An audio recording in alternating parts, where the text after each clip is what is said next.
JP online classes में आपका स्वागत है। आज हम ऐसे टॉपिक के बारे में चर्चा करेंगे जिसके क्वेश्चंस व्याकरण में कक्षा 6 से लेकर हायर क्लासेज के एग्जाम्स और कंपटीशन एग्जाम में भी इंक्लूड करते हैं, समाहित करते हैं। उस टॉपिक का अध्ययन करेंगे। उस टॉपिक का नाम है समास।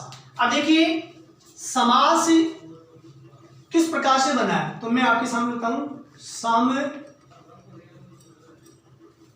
धन आस। सम का अर्थ होता है निकट, आस का अर्थ होता है बैठना,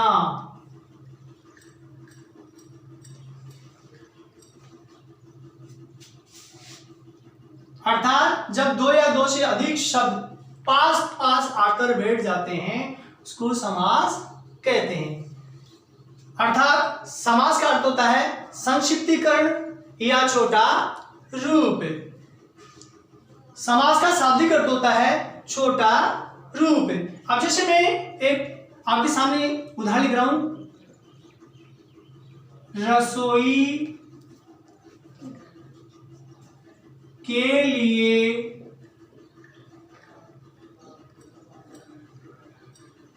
घाट।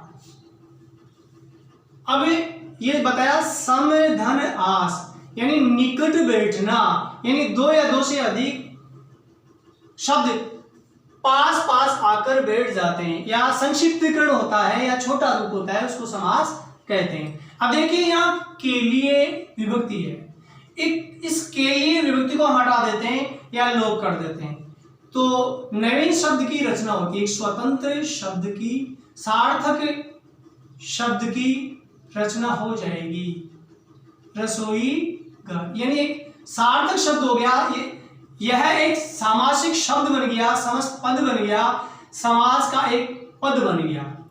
तो कहने का मतलब होता है कि जब दो या दो से अधिक शब्द अपने बीच की विभक्तियों का लोप कर जो छोटा रूप बनाते हैं उसको हम समास कहते हैं। अब मैं आपके सामने इसकी परिभाषा लिख रहा हूं। जब दो या दो से अधिक शब्द, अर्थात पद भी कह सकते हैं, दूसरा पद अपने बीच की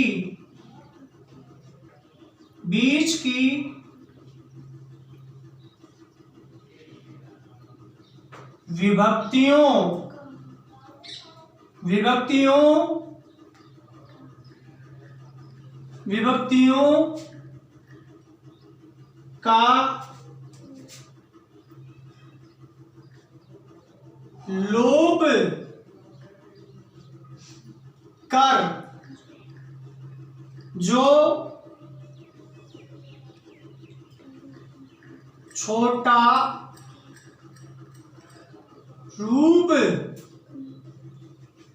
छोटा रूप बनाते हैं उसे समास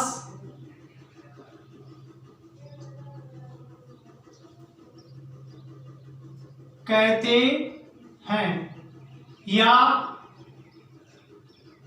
सामासिक शब्द या समस्त पद कहते हैं। कहने का मतलब होता है कि समास के अंतर्गत दो या दो से अधिक शब्द मिलकर एक नवीन एवं स्वतंत्र शब्द की रचना करते हैं, उसको समास कहते हैं। समास या सामासिक पद या सामासिक शब्द कहते हैं। तो ये आपके सामने मैंने इसकी व्याकरण की दृष्टि से परिभाषा से आपको अवगत कराया है। अब आगे देखिए, मैंने आपको बतलाया कि रसोई घर रसोई के लिए घर, यह एक प्रकार का समास का विग्रह है। अब समास का विग्रह किसे कहते हैं? यानी किसी समस्त पद या सामासिक शब्दों को उसके विभिन्न पदों एवं विभक्तियों सहित अलग करने की क्रिया को समास का विग्रह कहते हैं। जैसे मैं एक दूसरा शब्द लिख रहा हूं, विद्यालय,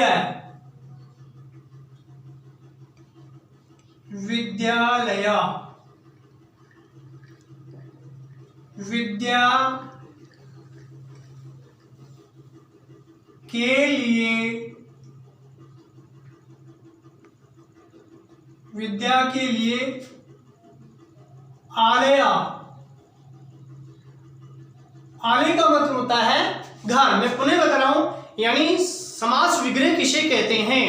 यानी किसी समस्त पद या सामासिक शब्दों को, ये एक प्रकार का ये सामासिक पद या समस्त शब्द बोल दो, या सामासिक शब्द बोल दो, या समस्त पद बोल दो। रसोई घर है, विद्यालय है, तो ये किसी समस्त पद या सामासिक शब्दों को उसके विभिन्न पद, अब विभिन्न पद कौन से? इसमें विद्या भी है, के लिए भी, आलय है, तो विभिन्न पदों एवं विभक्तियों सहित, ये विद्या के लिए विभक्ति है, विभक्तियों से पृथक करने की यानी अलग करने की क्रिया को हम समास का विग्रह कहते हैं। तो ये जो है विद्यालय, रसोई घर, यह एक समास पद है, सामासिक शब्द है, समस्त पद है।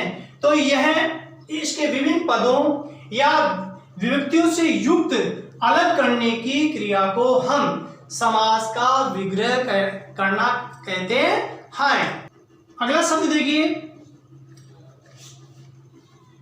माता और पिता,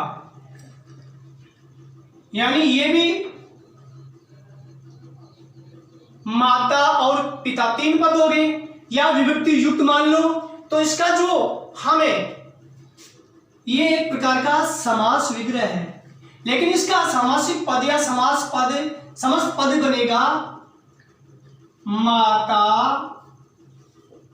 पिता। दूसरी बात, जब हम आगे इसके जो 6 प्रकार है समास के, उनका अध्ययन करेंगे तो उसमें यह आएगा कि किसी समास में पूर्व पद प्रधान होता है, मुख्य होता है, किसी समास में उत्तर पद प्रधान होता है। पूर्व, यह है पूर्व पद और यह है उत्तर पद। यानी पूर्व पद का मतलब होता है पहले का पद, और उत्तर पद का मतलब होता है बाद का पद।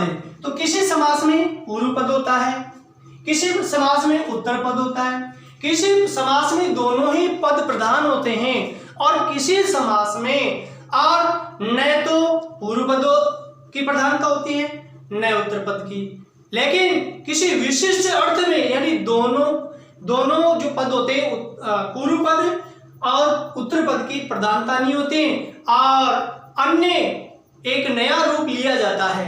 तो हम जब इनका अध्ययन करेंगे तो विस्तृत जानकारी में उनके प्रकारों में आपको अच्छी तरह से परिचित करा दूंगा।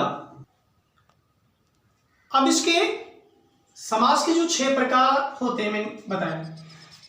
प्रकार, समास 6 प्रकार के होते हैं।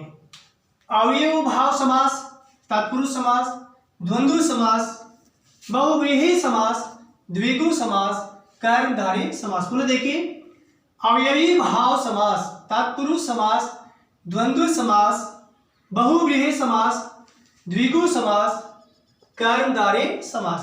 अब मैं आपको अवयवी भाव जो समास हैं उसकी परिभाषा बतला रहा हूं। अवयवी भाव समास किसे कहते हैं? यानी अवयवी भाव समास में पहला पद प्रधान होता है, पहला पद या पूरा पद अवयव होता है।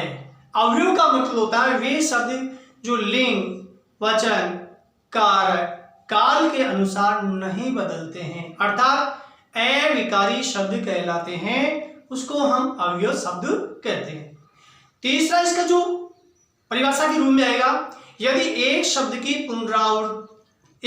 पुनरावृत्ति हो और दोनों शब्द मिलकर अव्यय की तरह प्रयुक्त होते हैं। यानी जैसे घर घर है, एक घर वापस दूसरे शब्द घर की पुनरावृत्ति होगी तो वह भी एक प्रकार से अवयव समास होगा। और संस्कृत के उपसर्ग युक्त पद भी अवयव भाव समास होते हैं। पुनः मैं बतला रहा हूं अवयव भाव समास की परिभाषा क्या होती है। यानी अवयव भाव समास के अंतर्गत पहला पद प्रधान होता है। अब जैसे देखिए, आप शब्द देखिए आमरण, तो आ जो है यह उपसर्ग है। आमरण जो शब्द में है यह एक समस्त पद है, सामासिक शब्द है, समास का पद है। तो आ जो है इसमें आ एक उपसर्ग है, तो ये पूर्व पद हो गया। और आ एक अवयव है। अवयव का मतलब होता है जो शब्द लिंग वचन कारक काल के अनुसार नहीं बदलते हैं। तो मैंने पहले बताया कि अवयव भाव समास में पहला पद प्रधान होता है और पहला पद या पूरा पद अवयव हो जाता है। अब ये पूरा पद एक प्रकार से अवयव बन गया। इसी प्रकार तीसरी बात इसकी मैं बतला रहा हूं।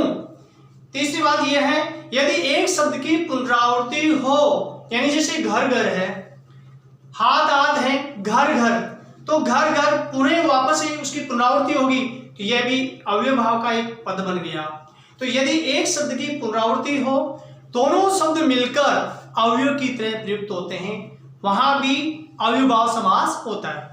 संस्कृत के जो उपसर्ग युक्त पद भी अवयव समास में आते हैं। जैसे संस्कृत का जो ये शब्द है आ, तो ये पूरा जो पद है ये अवयव समास का रूप बन गया। अब हम देखते हैं ये जो उदाहरण आपके सामने मैंने लिखी, आमरण, आ का मतलब होता है तक या से, तो इसका विग्रह होगा आमरण। आमरण का विग्रह होगा मरण तक। इसी प्रकार दूसरा जो शब्द है क्या नाम, अवयव भाव समास का जो उदाहरण है आजीवन। आजीवन का मतलब होता है जीवन रहने तक, तो इसका विग्रह होगा जीवन रहने तक। आजीवन यानी आ जो है उपसर्ग जीवन के साथ जुड़ गया तो पूरा पद अवयव भाव समास का एक पद बन गया, समस्त पद बन गया आजीवन। तो इसका विग्रह हो गया जीवन रहने तक, अर्थात जीवन रहने तक यानी जीवन भर तक। दूसरा इसका अर्थ होगा जीवन भर तक। इसी प्रकार बेदाग, बे का मतलब होता है बिना। बेदा का बे जो शब्द है उपसर्ग है, इसका अर्थ होता है बिना। ये मैंने जो बताया आजीवन, ये होगा जीवन भर। उन्हें देखिए जीवन भर। अब दूसरा जो ये सामासिक पद है बेदाग, बे का मतलब होता है बिना, तो पूरा अर्थ होगा बिना दाग के, बिना दाग के, या इसका ये भी हो सकता है यानी दाग से रहित। अगला है निडर। नी इसमें उपसर्ग है, इसका नी का अर्थ भी होगा बिना। निडर डर से रहित, डर से रहित या बिना डर के, डर से रहित। अगला शब्द जो है अवयव भाव का जो समस्त पद है निर्विवाद। इसमें निर उपसर्ग निर यानी बिना, तो इसका निर्विवाद, इसका होगा यानी निर्विवाद, विवाद से रहित, विवाद से रहित या बिना विवाद के। इसी प्रकार निश्चिंत। अब इसमें निश जो उपसर्ग है, निश ये जो अव्यय भाव समास का जो समस्त पद हैं या सामासिक शब्द है, इसमें निश है। निश एक उपसर्ग है, निश, तो इसका होगा चिंता से रहित, चिंता से रहित यानी बिना चिंता के। अब देखिए यहां अव्यय शब्द आया यथा, शक्ति, तो पूर्व पद क्या है यथा, यहां पूर्व पद आ, यहाँ बे, नी, तो ये पूरा जो शब्द है वो समस्त पद अव्यभाव का बन गया, पूरा समस्त पद अव्यभाव हो गया। आजीवन, बेदाग, निडर, निर्विवाद, निश्चिंत। अब आपके सामने आता है यथाशक्ति। यथाशक्ति का मतलब होता है यथाशक्ति, शक्ति के अनुसार, शक्ति के अनुसार, या जैसी शक्ति, जैसी शक्ति, जैसी शक्ति मतलब शक्ति के अनुसार। दूसरा है यथाक्रम। यथाक्रम जो शब्द है वह क्रम के अनुसार बनेगा, इसका विग्रह क्रम के अनुसार। अब अगला शब्द देखिए यथावसर। यथावसर होता है अवसर के अनुसार, अवसर के अनुसार। अब मैं आगे और इसके उदाहरण बतला रहा हूं। अब अगले उदाहरण देखिए, प्रतिदिन, प्रतिमाह, प्रत्यक्ष, हाथों हाथ, रातों रात, साथ साथ। अब यहां प्रति जो है उपसर्ग है, प्रति का मतलब होता है प्रत्येक या हर, तो इसका विग्रह होगा हर दिन, यानी दिन दिन। देखिए प्रतिदिन, हर दिन, दिन दिन। इसी प्रकार है प्रतिमाह, प्रतिमाह का विग्रह होगा हर माह। इसी प्रकार प्रत्यक्ष, प्रत्यक्ष का जो है वह होगा अक्षी के आगे, अक्षी के आगे। अक्षी का अर्थ होता है आंख, तो प्रत्यक्ष हो गया। तो ये प्रतिदिन, प्रति जो उपसर्ग है और दिन से मिलकर एक ये समस्त पद बन गया, सामासिक शब्द बन गया, अव्ययभाव समास बन गया। इसी प्रकार देखो मैंने आपको बताया था कि कभी कभी जो संज्ञा या विशेषण की पुनरावृत्ति या नाम पद बोल दीजिए इसको, तो किसी शब्द की पुनरावृत्ति होती है तो वहां भी वह सामासिक पद या समस्त पद या अव्ययभाव समास का रूप बन जाएगा। ये मैंने आपको बताया था, जैसे घर घर का बताया था, प्रत्येक घर। तो यहाँ हाथों हाथ जो एक सामासिक पद है, अव्ययभाव का उदाहरण है हाथों हाथ, यानी हाथ ही हाथ में, हाथ ही हाथ में, यानी इसका दूसरा अर्थ होगा एक हाथ से दूसरे हाथ तक। इसी प्रकार है रातों रात, रातों रात, रात ही रात में, रात ही रात में, यानी ये पुनरावृत्ति शब्द है। ये इस शब्द की वापस से पुनरावृत्ति होने के कारण से, वापस आने के कारण से यह अव्ययभाव समास का सामासिक पद बन गया। तो हाथों हाथ, हाथ ही हाथ में, रातों रात, रात ही रात में। इसी प्रकार है साफ साफ, साफ के बाद साफ, साफ के बाद साफ, यानी बिल्कुल साफ। ये मैंने आपके सामने अव्ययभाव के उदाहरण प्रस्तुत किए हैं।